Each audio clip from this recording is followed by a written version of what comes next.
Yo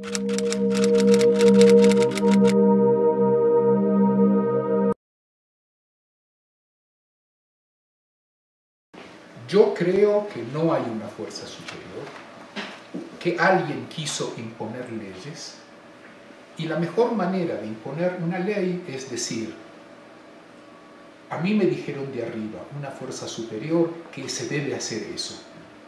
Y el que no hace eso, va a venir un rayo y le va a partir la cabeza. O no, o lo va a castigar, o Dios lo va a castigar. ¿Ok?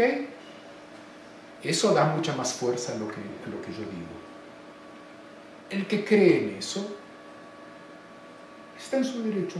Yo no soy nadie para decir nada. Yo no creo en eso. Yo creo que lo que se llama mitzvot son leyes que establecieron seres humanos, que algunas acepto y otras no acepto. Pero no porque, digamos, no las acepto, digamos, inclusive las que acepto, no porque haya una fuerza superior que a ella se atribuye que determinó esas leyes, sino porque estoy de acuerdo que en mi cultura, en nuestra cultura, nosotros aceptamos que así tiene que ser. Por ejemplo, el Shabbat. El Shabbat es una de las invenciones más maravillosas que hay del pueblo judío. Hace 3 semanas estuve de visita en Chichén Itzá. Y ahí un guía explicaba el calendario. Decía, sí, el calendario tiene 20 días. No existe el concepto de semana y por supuesto que no existe el concepto de un día de descanso. En ninguna cultura, no solo en la cultura maya, en ninguna cultura aparece el concepto de un día de descanso universal para todos antes de la cultura judía, antes que nosotros hayamos inventado eso. Y todos los que lo utilizan eso hoy en día es tomando nuestra invención. Eso para mí es maravilloso. Y eso lo decidieron seres humanos. Y esa es la fuerza que para mí tiene todo esto. Sin embargo, eres rabino. Sí, no sin embargo. No, o sea, eres rabino. Así es. Soy rabino. Es como un poco extraño que eres rabino sin creer en Dios. Como que las palabras... Vamos a definir primero qué es rabino. Ok. ¿Qué es para ti un rabino? Un líder espiritual del judaísmo. Ok. ¿Y qué tiene que ver? Que tal vez esté incluida la palabra. Sí, pero ¿qué tiene que ver eso con Dios? ¿Líder espiritual? ¿Dios? Del judaísmo, bueno, sí. Básicamente el judaísmo es una religión monoteísta. Bueno, básicamente... Que cree en un ser superior que se llama Dios, Adonai. Esa es una de las interpretaciones del judaísmo. La mayor parte de los judíos consideran que el judaísmo es una cultura de la cual la expresión religiosa es una de sus expresiones y hay muchas otras expresiones que no son religiosas. Por lo tanto, el judaísmo puede ser también una religión, pero el judaísmo es una cultura, es una civilización que también tiene expresiones no religiosas. En las épocas en las cuales todo acto de vida era una expresión religiosa, inclusive en el gremio, en la iglesia de los zapateros, el gremio de los zapateros, clavar un clavo en la suela de un zapato también era un acto religioso porque estaba la guilda religiosa de los zapateros, ¿ok? En la época en la cual todo acto, toda acción tenía una relación con algo religioso porque se consideraba que en el centro del universo, en el centro de la vida, había un ser superior. En el momento en el que en el centro de la vida está el ser humano y no un ser superior, la perspectiva es otra. Entonces, en la perspectiva de que el judaísmo es una cultura, que hay gente que considera que es también una religión y hay gente que considera que tiene otras expresiones que no son religiosas y que se puede actuar y vivir de acuerdo a esta cultura sin ser religioso, entonces se puede ser un líder espiritual sin la expresión religiosa. Hay algo que tú no dijiste, pero quiero agregarlo yo porque me parece que es una interpretación correcta. Tu definición fue exacta.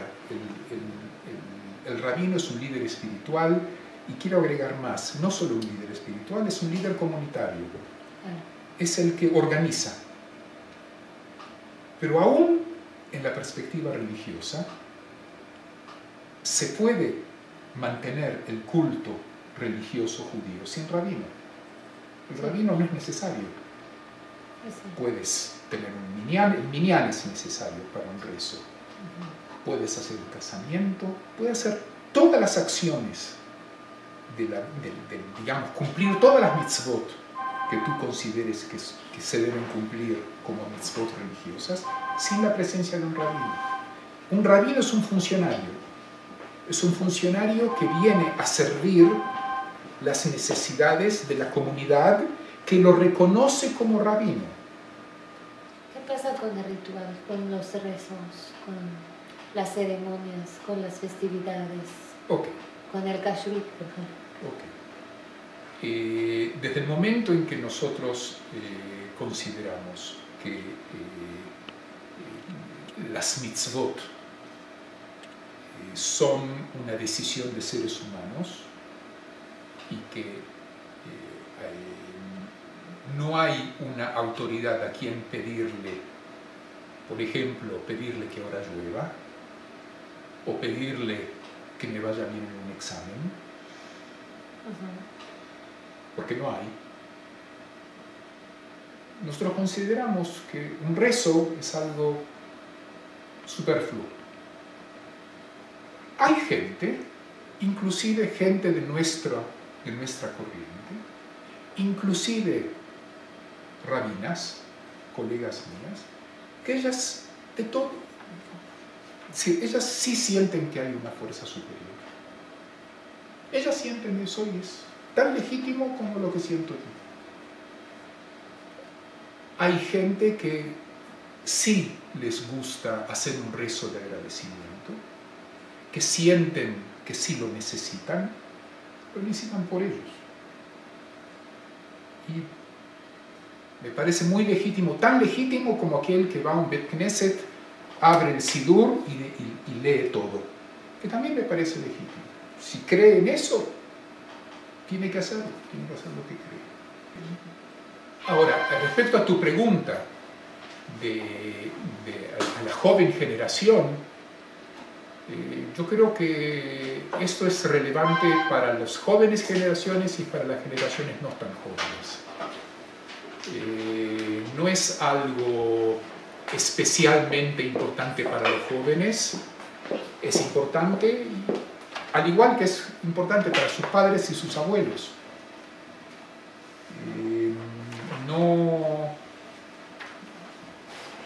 Quizás es más importante para los jóvenes, especialmente los jóvenes en edad universitaria y en los primeros años de creación de pareja,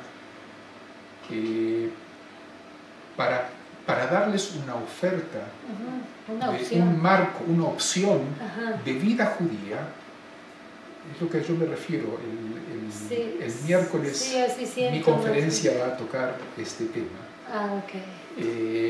Es el sector de los no afiliados. Exacto.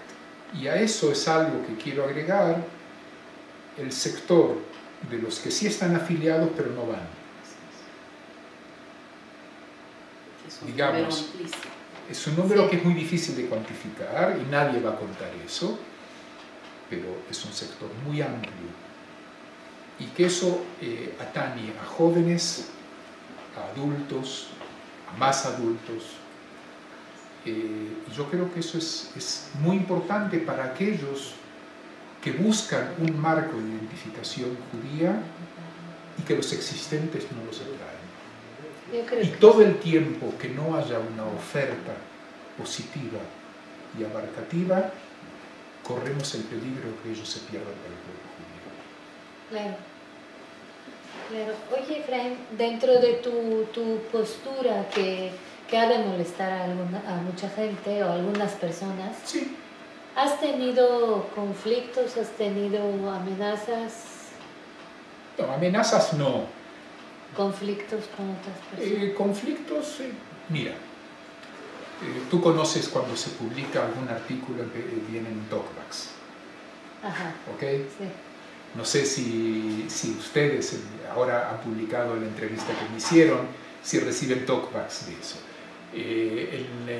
Esa misma entrevista se publicó en Israel en línea, Ajá. que es un periódico internet, un diario de internet. Y bueno, me fijé en los talkbacks. Ya llevo 250 likes del artículo y hubo unas, digamos, gente que aprueba y que se identifica con eso, además de los likes que recibí en mi página de Facebook. Y hubo 20 reacciones escritas. Comentarios escritos. Y de esos 20 comentarios hubo 3, 4 comentarios muy ofensivos. Uno que me causó gracia porque me parece que es, bueno, alguien me llamó payaso. Y me gustó porque el payaso es el que hace reír a la gente. Y la asociación directa mía fue los médicos payasos que ayudan a los enfermos. Sí. Payasos. Sí. Digamos, es gente que ellos creen que tienen la verdad y la absoluta verdad y que son totalmente irrespetuosos y que lamentablemente también son muy ignorantes de las fuentes. En diversas perspectivas te quiero comentar lo siguiente. Como parte de mi trabajo sobre el tema de Giur, de conversión, hice varios paneles, organicé paneles en Jerusalén, en Tel Aviv, inclusive en la Knesset hubo una vez una jornada de estudio en la que yo participé presentando la posición no religiosa. Es algo interesante. Esa fue la primera vez, y hasta que nosotros empezamos a empujar el tema, fue la primera vez que se consulta la opinión de alguien no religioso qué piensa sobre el giur, sobre la conversión. Porque hasta ahora el marco más liberal, ¿a quién invita? A un reformista. Digamos, los no religiosos no tenemos nada que decir. Y sobre eso quiero hacer un comentario.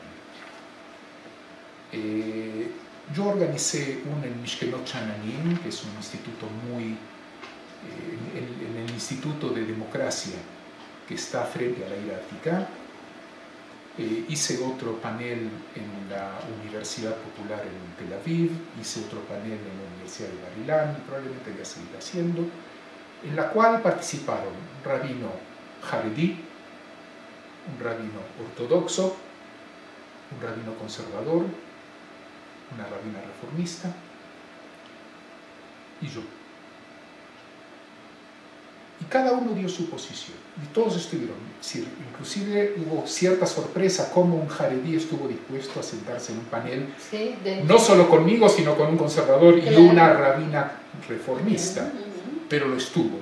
Una persona que yo valoro mucho, aprecio, no somos amigos, pero lo aprecio y cada vez que lo llamo concurre y me parece muy inteligente. Y por supuesto que él no hace ninguna concesión.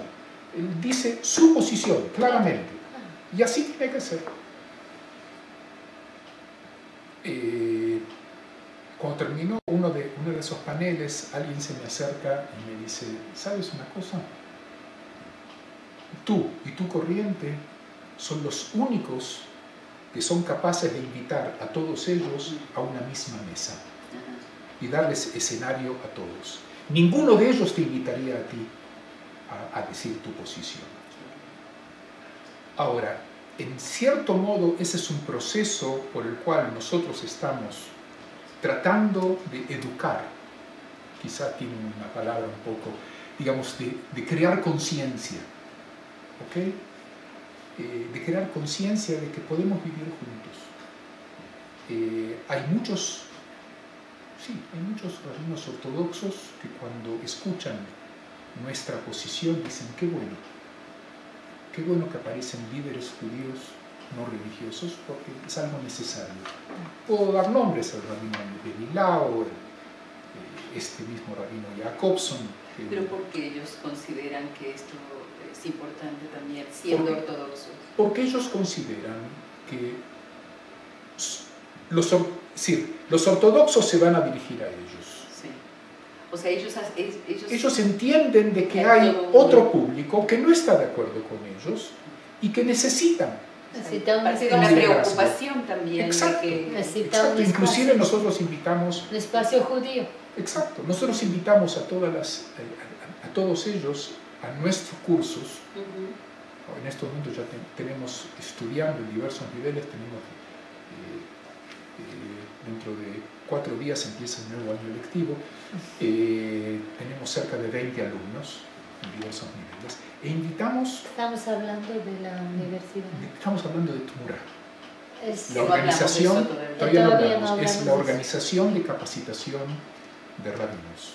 Es decir, nuestro, digamos así, movimiento, nuestra corriente tiene el Instituto de Capacitación de Rabinos, tiene el Consejo de Rabinos, que es el, digamos así, el brazo político del movimiento, tiene un consejo, llamémoslo así, es el consejo público, el consejo de sabios de nuestro movimiento, en el cual hay profesores, intelectuales, escritores, que son los que nos dan el respaldo público a lo que nosotros hacemos. Todo eso junto con una revista en internet que se llama Yahudut Hofshit, Judaísmo Libre. A mí me gustaría, Efraín, agregar algo que sucede aquí en México. Mucha gente que quisiera hacer ceremonias laicas, más libres, judías, lo que surge es el miedo a después no ser aceptado, porque hay una amenaza de que las instituciones, después la gente que no pasa por determinados procesos de cómo se debe, no son aceptados a escuelas, al deportivo, a muchas cosas. Y se pueden casar después. Exactamente. Ese es un problema, que en Israel por la gran variedad, por la gran amplitud que hay, pero ese problema también existe en Israel. Hay veces que vienen y dicen, bueno, pero yo quiero que la ceremonia, que nadie sabe, quiero que la ceremonia se vea como religiosa. ¿Ok? Y yo me pregunto a veces, ¿por qué ellos quieren esta ceremonia? Si ya se fueron a casar a Chipre o a Praga, que les cuestan de $1.000 a $2.000 a $3.000, es un gasto inútil, que pueden ir a pasear, pero ¿para qué ir a casarse? Porque ellos quieren el papelito, que también eso es interesante, pero sí, porque se puede formar una sociedad. Sí, pero se puede también, en Israel está la figura de reconocidos en público, que tienen los mismos derechos que una familia, sin necesidad de casarse, pero bueno, no viene al caso esto. Entonces yo digo, ellos ya se casaron, se registraron en el Ministerio del Interior. ¿Para qué quieren la ceremonia laica judía? Porque ellos creen en eso. Es su cultura. Sin eso a ellos les falta algo. Ahí es donde son judíos, muy judíos. Exacto. Sí. Esa es su definición. ¿Y sabes qué? Eso es una afirmación mucho más fuerte que la otra. Porque el casamiento mío, la ktubá que yo les doy, que en realidad es una ktubá que ellos redactan, es una ktubá en la cual, en vez de ser un documento económico en el cual el novio se compromete a ciertas condiciones económicas, a mantener y otras cosas a su esposa, y también a efectos del divorcio. Este es un documento, un acuerdo entre dos personas. y los dos redactan cuál es su compromiso de amor, cuál es su compromiso como los ideológico. votos. En lo que ellos creen. Digamos lo que en Estados Unidos llaman los votos. Exacto, y lo escriben y lo firman los dos. Y lo firman los testigos y yo como testigo. ¿Okay? Digo, todo eso tiene mucho más valor, valor emocional y cultural, porque esta actúa a ellos no les sirve formalmente de nada. Con eso van a ir al ministerio, van a ir al rabinato, lo van a tirar por todas las escaleras. Los que hacen el casamiento religioso, ellos lo hacen porque quieren el papelito y quieren ser como todos. Y no quieren salir, nadie quiere hacer la revolución sobre sus espaldas. ¿Ok? Entonces, aunque no crean en eso, dicen, bueno, pero así hacen todos, entonces hagamos como todos. Pero los que no, esos son los verdaderos revolucionarios y los verdaderos judíos que se juegan por su judaísmo y por ser sinceros con su judaísmo.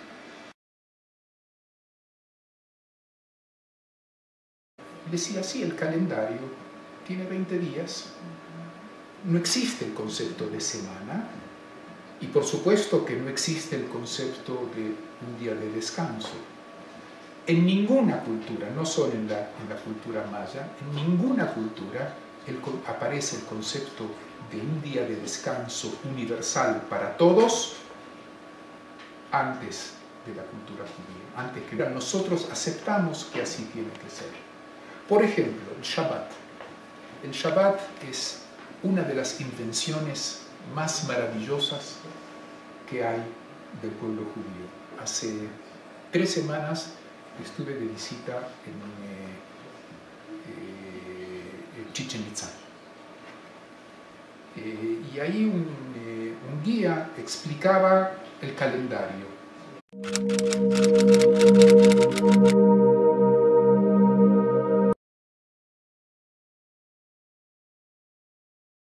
Yo creo que no hay una fuerza superior, que alguien quiso imponer leyes, y la mejor manera de imponer una ley es decir, a mí me dijeron de arriba, una fuerza superior, que se debe hacer eso. Y el que no hace eso, va a venir un rayo y le va a partir la cabeza. O no, o lo va a castigar, o Dios lo va a castigar. ¿Ok? Eso da mucha más fuerza a lo que yo digo. El que cree en eso está en su derecho. Yo no soy nadie para decir nada. Yo no creo en eso. Yo creo que lo que se llama mitzvot son leyes que establecieron seres humanos, que algunas acepto y otras no acepto. Pero no porque, digamos, no las acepto, digamos, inclusive las que acepto, no porque haya una fuerza superior que a ella se atribuye que determinó esas leyes, sino porque estoy de acuerdo que en mi cultura, en nuestra cultura,